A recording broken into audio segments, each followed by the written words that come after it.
Welcome to Meaningful Mornings.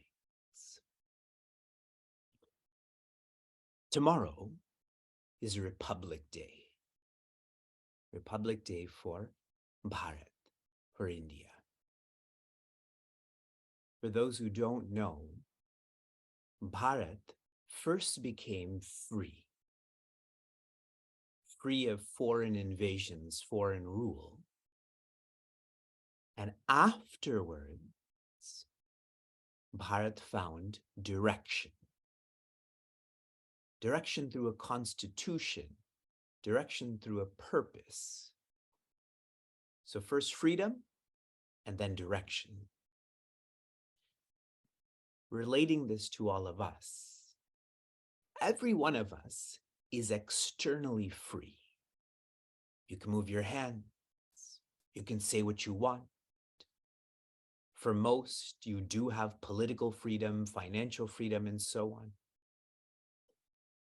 And now we're using this privilege by layering it with direction, purpose. Just like a country, so a personality. Especially for all of us who have now completed 430 verses of the Bhagavad Gita. That is an immense amount of direction. Relax your body. Close your eyes. And be grateful that you are free and that you are directing your freedom.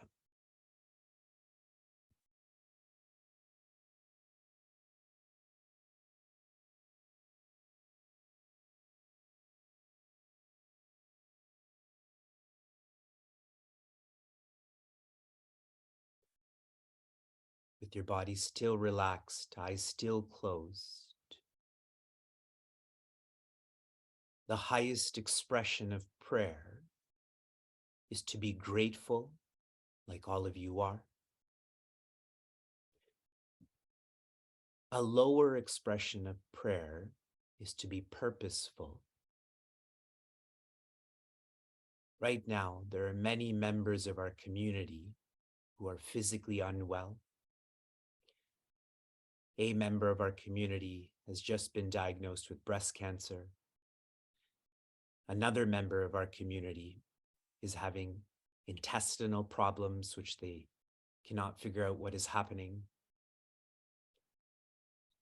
Let us all pray for those who are unwell to be arogata, which means healthy, and nirbhayatva, which means courageous.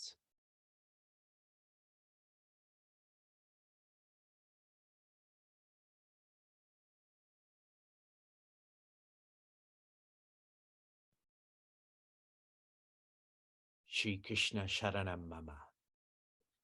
We all sing, seek, support, serve, and surrender to Shri Krishna.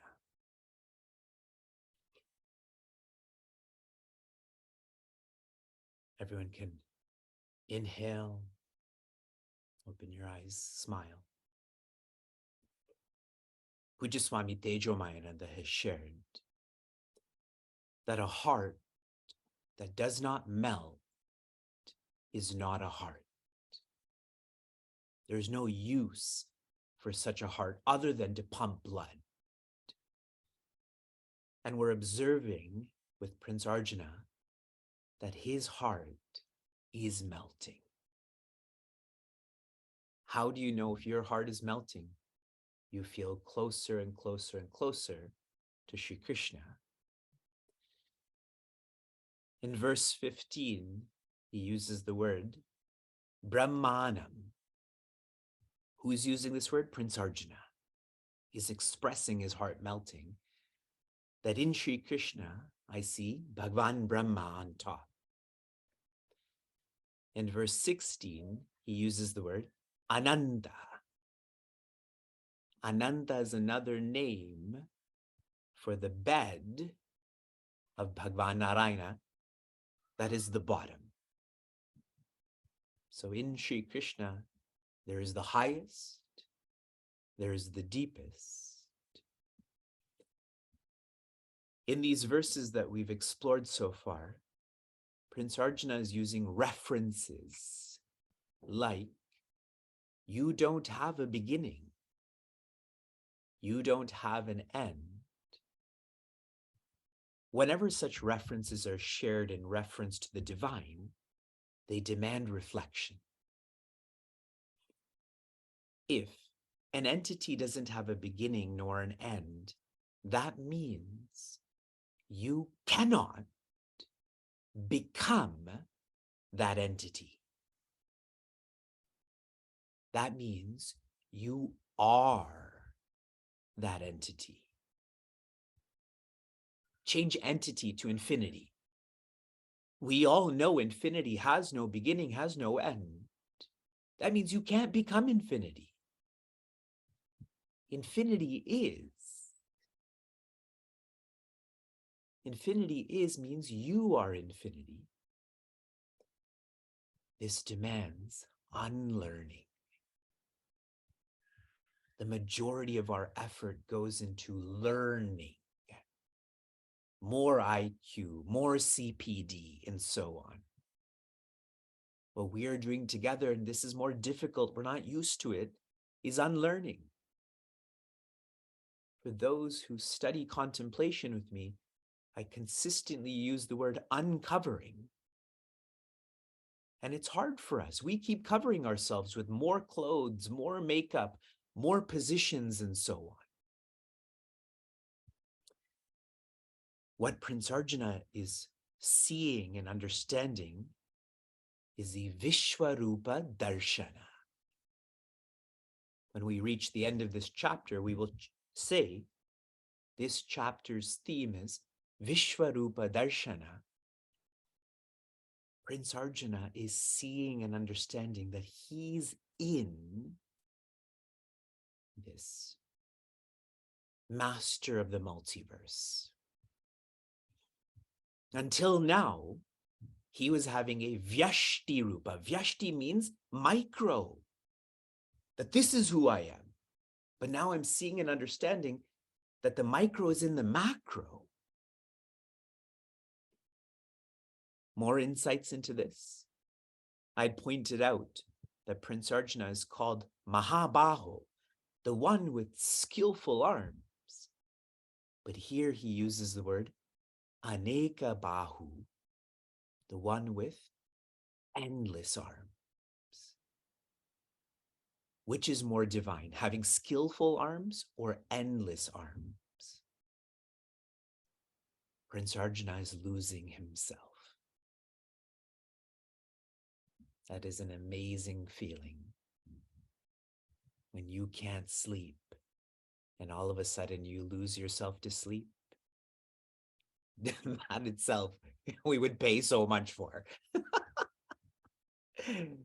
Imagine this being the end game. One final reflection, the most practical.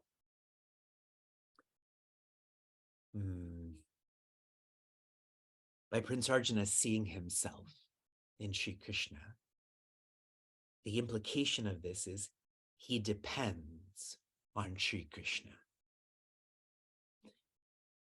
Whatever you depend on, it is your responsibility. It should actually be a natural expression that you serve that entity. If depend, then serve. And for those who break this insight, break what is to be natural, that means you are taking that entity that you depend on for granted. You don't want to be taken for granted. Be careful that you're not taking for granted. And I will apply a more acute word. The equivalence to taking for granted is ignoring. Ignoring. What is the Sanskrit word for ignoring? Avidya. How relevant these teachings are. Verse 17, Prince Arjuna continues to express the melting of his heart. Kiritinam gadinam chakrinam cha tejo rashim sarvato deeptamantam pashyami tvam durniriksham samantat deeptanalarka dyutim aprameyam. These verses have longer meters because Prince Arjuna is feeling so much that he just wants to share. Like when one is excited, they talk lots. Duryodhana is talking lots out of fear. Prince Arjuna is talking lots out of love. He shares. Kiritinam, the one with the crown. Gadinam, the one with the mace. Chakrinam, the one with the discus. When you see a usual icon of Sri Krishna or Bhagavan Narayana, in one hand is a conch, in another hand is a mace or a club, not a card, I mean a physical club. Soon someone will market that, with, for with hearts, diamonds, spades, and clubs. We'll sell that. In another hand, a discus, a chakra, and in one more hand, a lotus. I'll explain more about what all of this symbolizes tomorrow, but I'll start with the conch. The conch symbolizes the scripture, symbolizes the Shastra. It is Shri Krishna calling us home. And those who study and follow the scripture are living in a proactive way. They don't want to be hit by the mace and discus.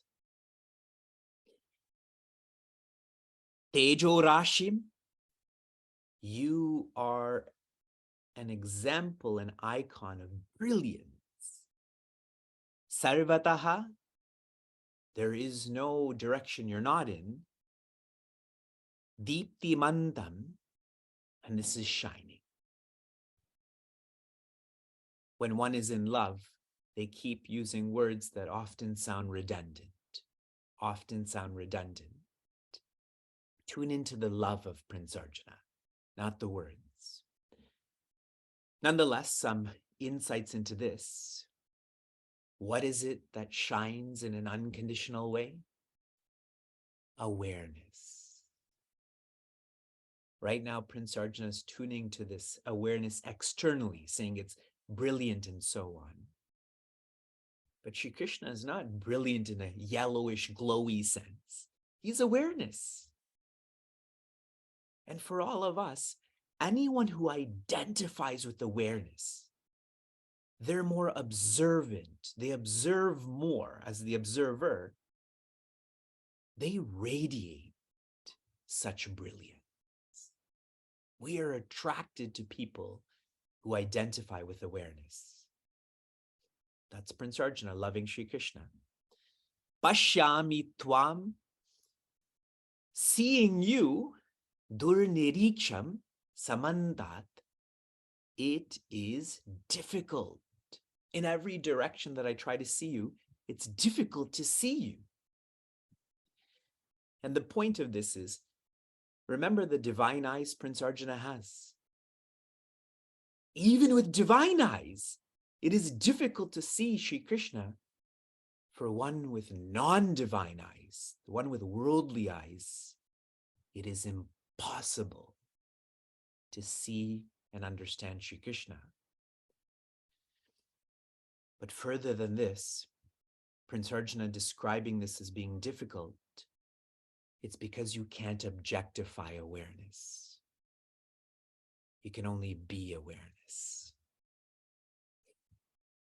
I was just listening to Pujya Swami Tejomayananda describe, I'll share more about this tomorrow, that a Sadguru is dayalu, which means their nature is compassion, because a student only understands this, and a Sadguru has to take their understanding here.